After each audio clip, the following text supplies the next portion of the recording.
From the moment the morning bell sliced through the high ceilings of Medj High, the atmosphere wasn't just noisy.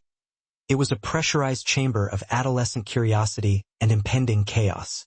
The source of the disruption was a new addition to the faculty, a homeroom teacher for the infamous 11A.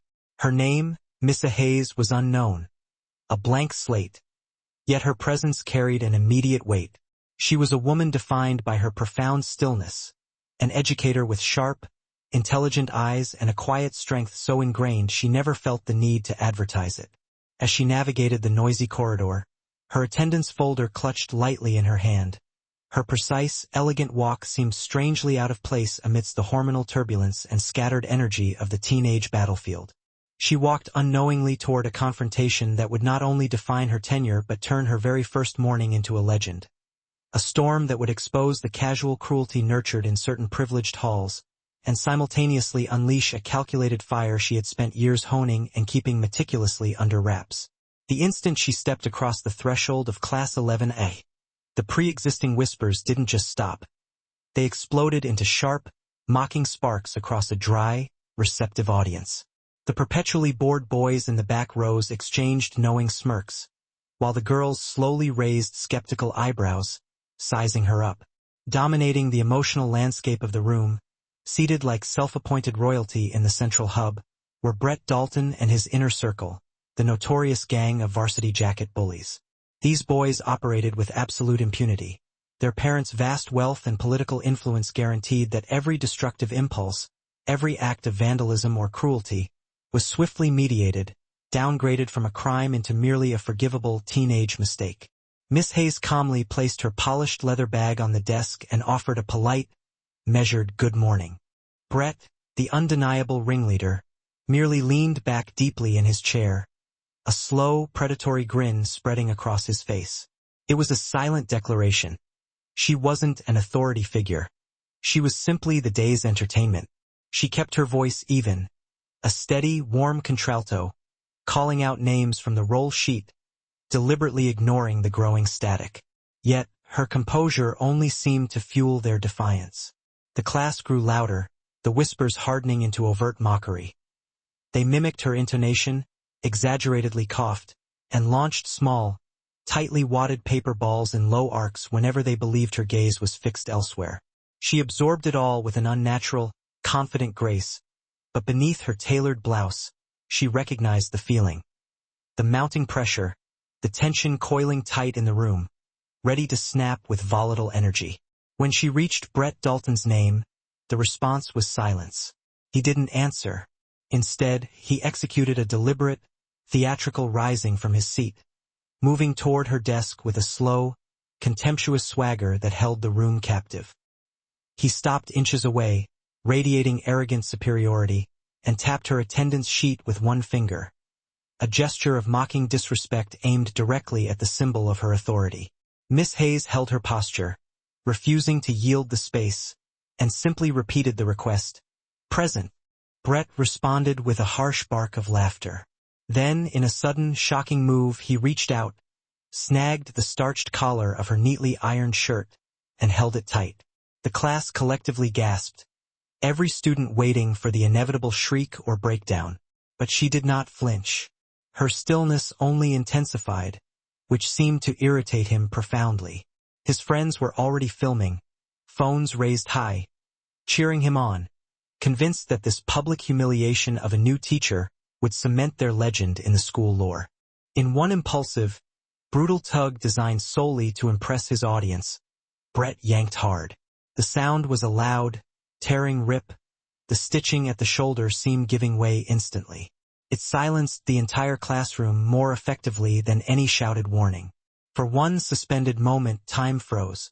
Students stared, eyes wide and fixed on the damage, while phones dutifully captured every second of the assault. Ms. Hayes stood motionless. She wasn't red with embarrassment. She wasn't shaking with fear. She was terrifyingly calm. A calmness that forced Brett's triumphant smirk to instantly falter. He had expected the histrionics, the tears, the panicked flight of a defeated woman. Instead, she gently used one hand to manage the torn fabric near her shoulder, meeting his eyes with an unnerving level gaze. And in a voice so soft yet utterly chilling that it penetrated the shocked silence, she asked, "Are you done?" The air pressure in the room shifted instantly. Everyone felt it, the palpable sensation of approaching danger, like storm clouds rapidly gathering overhead. Brett, desperate now to reclaim his shattered pride, scoffed loudly and delivered a clumsy, retaliatory shove to her shoulder, trying desperately to provoke the emotional reaction he craved. But before he could even register the motion, Miss Hayes moved. It was not a wild, uncontrolled lash of anger, but a sudden, highly precise maneuver, the movement of someone rigorously trained, deeply disciplined, and profoundly dangerous. Her hand shot out, capturing his wrist. She twisted it firmly, safely controlling the joint, and in one fluid, economical motion, she leveraged his own momentum, pinning him instantly and effortlessly face down on his own desk.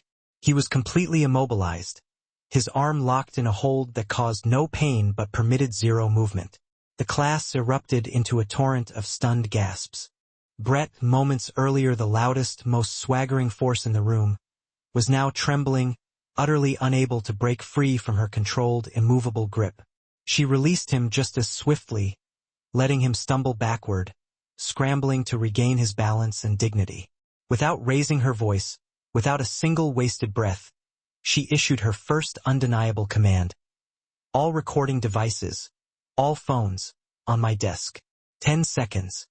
The stare she leveled at the class was so intensely focused, so powerful, that it extinguished every flicker of rebellion or defiance. The entire class surged forward, students dropping their expensive smartphones onto the wood like fearful children obeying an irresistible, unbreakable force. Ms. Hayes then calmly addressed the room, her voice now steady as tempered steel, explaining the core truth they had missed. She articulated clearly that bullying was a performance, not true strength, that humiliation was never entertainment, and that while respect was something she intended to earn, she would absolutely demand and enforce order, with or without their approval. As she spoke, something unexpected took root. The students who had been complicit, laughing just minutes before, began to feel an insidious shame. They realized that the woman they had tried to ridicule and break was exponentially stronger, in every conceivable metric, than any of them had ever suspected. Brett, rubbing the circulation back into his wrist, stood frozen. He braced himself for the inevitable explosion of punishment or fury, but when she approached him, she simply met his eyes with a depth of concern that went beyond anger. It was a gaze that made him instinctively swallow hard.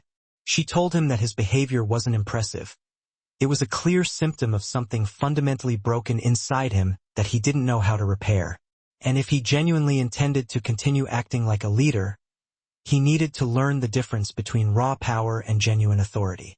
The entire class sat in shocked, profound silence as she dismissed them for the break period. Brett remained slumped in his chair, his shoulders shaking almost imperceptibly, not from pain, but from a devastating mix of humiliation, fear, and utter confusion. For the very first time in his privileged life, someone had stopped him cold, without resorting to violence, without shouting, and without exhibiting even a shred of fear. Someone had stood tall, completely unbowed, even after he had physically tried to tear her down. As the class emptied, the story exploded. Whispers spread through Medj High like wildfire, morphing into incredulous, awe-filled reports. Ms. Hayes, utterly unfazed, quietly straightened the torn fabric, then walked directly to the principal's office. She didn't go to complain or demand disciplinary action. She simply requested a small sewing kit, transforming a deliberate moment of attempted humiliation into a powerful, quiet display of her unyielding dignity. By lunchtime, the legend of the new teacher had consumed the entire student body. Brett, the previously untouchable king of the hallways, found himself unable to meet anyone's gaze, endlessly replaying the sequence of his sudden, absolute defeat. He finally understood he had irrevocably crossed someone far more formidable than he could have possibly imagined. When Ms. Hayes returned for the afternoon session, her shirt neatly mended and seamless, Brett approached her desk. His voice was shaky, his pride utterly shattered, his head bowed low, and he whispered the words no one in Midge High ever thought they would hear from him. I'm so sorry. Please don't tell my parents. Please. In that profound, silent moment, Class 11 learned a lesson no textbook could ever deliver. The strongest individuals are those who steadfastly refuse to be broken, no matter how maliciously the world attempts to tear them down. And sometimes, the ones who swagger loudest, convinced they are predatory wolves, suddenly realize they have been behaving like frightened, spoiled children all along. As the final bell rang, dismissing the class with Miss Hayes' calm authority, several students, the previously uninterested, the former mockers, lingered behind, waiting their turn just to murmur a sincere goodbye, their respect earned not through coercion or fear, but through the display of unshakable, genuine strength. When she finally exited the building that afternoon, the school felt irrevocably different, quieter, certainly, and perhaps marginally wiser. And though Miss Hayes knew the days ahead would still present inevitable challenges, she also knew the students would forever remember the day a group of bullies tore her shirt during roll call, only to be reduced to begging for forgiveness minutes later. For anyone who has witnessed this powerful display of character, remember to subscribe to the channel for more emotional, inspiring, and unforgettable stories that serve as a crucial reminder that true, quiet strength will always rise above cruelty. The moment the harsh morning bell sliced through the air at Midge High, an undercurrent of restless energy, a blend of privileged boredom and raw adolescent chaos, filled the expansive, well-maintained hallways. The cause of the sudden buzz was the arrival of a new homeroom teacher, an unknown entity named Miss Hayes. She was an educator defined by her quiet, almost disconcerting calm, a woman with sharp, intelligent eyes and a core strength she carried like a silent promise, never feeling the need to boast. As she proceeded down the corridor, her attendance folder tucked securely under one arm, her movements possessed an understated elegance that made her seem instantly and utterly out of place in this noisy, self-absorbed teenage arena. She had no way of knowing that this, her debut, would quickly transform into a defining storm, a confrontation that would not only unmask the deeply ingrained cruelty lurking in a select few students but also unleash the disciplined, intense fire she had dedicated years to mastering and keeping firmly contained.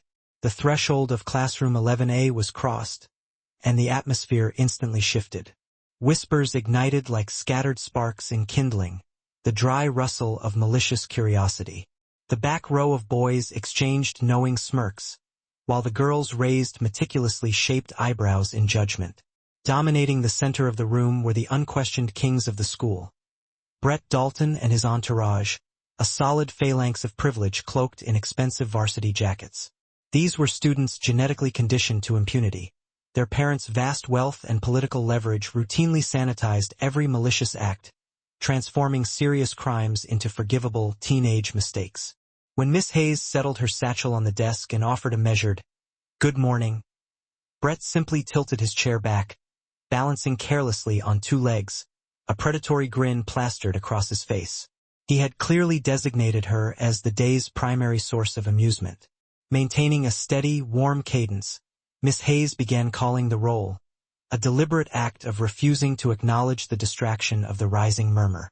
Yet, the class took her composure as weakness. The noise intensified. They openly mocked her tone, mimicking her careful pronunciation, and stealthily launched crumpled paper balls, targeting her back when they assumed her attention was elsewhere. She absorbed the deluge of disrespect with confident, almost unnerving grace, but beneath her tailored blazer, she felt the unmistakable vibration of tension, tightening within her like a high-tension steel coil preparing to give way. When her finger landed on Brett Dalton's name, silence was his answer. Instead, he rose with a slow, deliberate swagger, the entire room holding its breath in delicious anticipation. He stopped directly before her, his smirk radiating arrogance, and tapped the attendance sheet with a single, dismissive finger, challenging the very notion of her authority. Miss Hayes maintained her perfectly calm posture and simply repeated, "Present." Brett responded only with a scornful laugh before his hand shot out, seizing the collar of her crisply ironed blouse. The class collectively gasped, eager for the anticipated breakdown. But she did not flinch, a lack of reaction that seemed to enrage his juvenile need for dominance. His friends, already documenting the moment on their phones, were cheering him on, certain that this public humiliation would secure their status as legends. Then, in one sharp, impulsive motion calculated purely to impress his eager audience, Brett yanked hard, generating a loud, sickening rear-up that tore the seam of her shirt clean open at the shoulder, shattering the noise and plunging the entire classroom into deafening silence. For a suspended moment, time simply ceased. Students stared with wide, horrified eyes, their phones still recording the silent tableau. Miss Hayes stood utterly still, her expression devoid of the expected humiliation or fear. Her calm was absolute and terrifyingly cold, a calmness that visibly caused Brett's self-satisfied smirk to twitch and crumble. He had banked on a reaction, a scream, tears, a shameful retreat. Instead, she used one hand to delicately smooth the now-broken fabric at her shoulder, locked her gaze onto his, and spoke in a voice so soft yet so profoundly chilling that the entire class involuntarily recoiled. "Are you quite finished?" The air in the room palpably thickened, shifting instantly, a dramatic meteorological change like the silent, rapid convergence of storm clouds. Brett, panicking and desperate to salvage his crumbling image, let out a loud, mocking scoff and delivered a clumsy shove to her shoulder, trying to force the reaction he required. But before his eyes could even register the movement, Miss Hayes acted. Her motion was not frantic or fueled by anger. It was the precise, economical movement of someone deeply trained, disciplined, and undeniably dangerous. She secured his wrist, applying a twist that was firm and controlled yet deliberately non-injurious. In a single, liquid transition, she had him immobilized, pinned face down across the surface of his own desk, his body utterly incapable of resistance. The maneuver was effortless, the control absolute, as the classroom exploded in shocked, ragged gasps. Brett, the dominant voice of the hour, was now a portrait of terrified vulnerability, his body visibly shaking, completely unable to break the steel trap of her controlled grip. She released him just as suddenly, allowing him to stagger backward, disoriented and humiliated. Without so much as raising her volume, her voice remaining steady and authoritative, she issued her next command. Every phone was to be placed on her desk within 10 seconds. Her gaze accompanying the order was so potent, so unwavering, that it vaporized any nascent thought of defiance or argument. The entire class 11 scrambled, suddenly looking like frightened toddlers, rushing forward to deposit their expensive devices onto her desk, treating her command like an unbreakable, elemental force. Ms. Hayes stood before them, addressing the stunned assembly with a voice as steady and cold as wrought steel. She explained that true strength was not found in harassment, that calculated humiliation was not entertainment, and that while respect was something she intended to earn through her actions, it was also something she would unequivocally demand, with or without their juvenile approval. As she delivered this quiet manifesto, something transformative occurred. The students who had been complicit and laughing moments before were now wrestling with genuine shame, abruptly recognizing that the woman they had conspired to shatter was endowed with a formidable power none of them had previously grasped. Brett stood rubbing his insulted wrist, frozen solid as she approached his position. He braced himself for the inevitable explosion of punitive rage or disciplinary threats.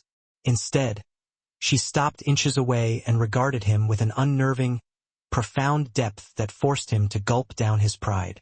She didn't lecture him on rules. She cut to his core, telling him that his behavior was not impressive. It was merely a desperate signal of something broken inside him, a flaw he had no idea how to mend.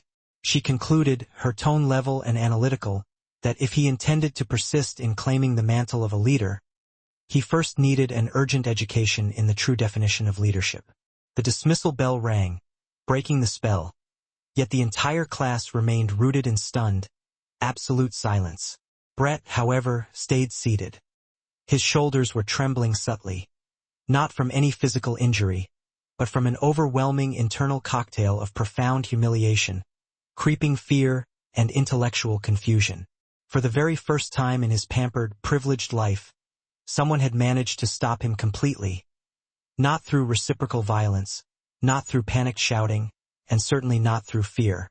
She had stood taller than him even as he attempted to literally tear her apart. As the students finally filed out, whispers immediately started spreading through the Medici hallways like wildfire, turning the school's routine into instant, high-stakes drama. Miss Hayes quietly adjusted the torn fabric of her shoulder, then walked toward the principal's office. She went not to file a formal complaint or seek retribution, but simply to request a basic sewing kit. A subtle, powerful act that transformed a moment meant for humiliation into a profound display of unbroken dignity. By lunchtime, the incident was the singular topic of conversation across the entire campus. Brett, who had previously been the untouchable sovereign of the high school corridors, now found himself unable to lift his gaze, his mind trapped in an endless loop of the terrifying few seconds at the desk. He finally understood the gravity of his miscalculation. He had deliberately provoked a force far more formidable than any he could have conceived. When Miss Hayes returned for the afternoon session, her blouse was flawlessly mended, the tiny, neat stitches a silent testament to her resolve. Brett approached her desk hesitantly, his posture defeated, his voice fragile, his immense pride irrevocably shattered.